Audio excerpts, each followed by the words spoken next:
It is, I think, naive nowadays to think it's only an Italian problem because the Italian mafias are so rich and powerful that they can invest their money everywhere they want.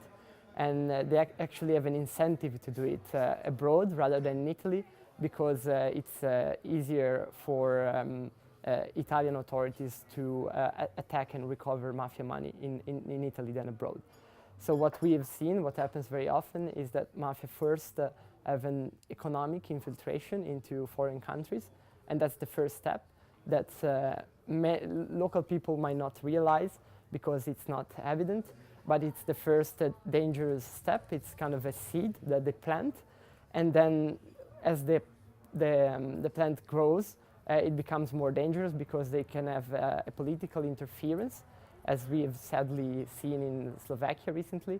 And then when you realize about the presence, it might be too late because very often foreign countries only realize it when there is a violent event. So in Germany, it was when there was a killing and several people died a few years ago because of the mafia. And tragically, a few months ago, that happened in Slovakia when one of our colleagues, a journalist there, was killed. So it's when people realize it's often too late. So it's better to become informed from the start. What I've seen through my work is that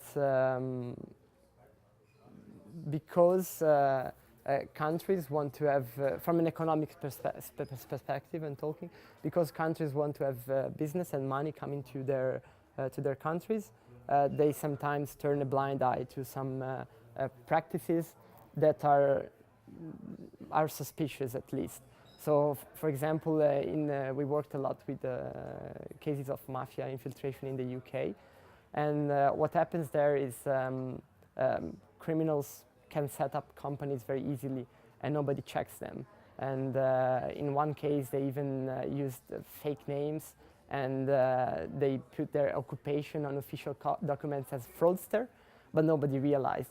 So that makes you understand that the compliance and the oversight is very low, very poor. So one first basic step is to make sure that you check what's coming through your country. Whether it's a company formation or money flows, there needs to be a better oversight of the sources of this money.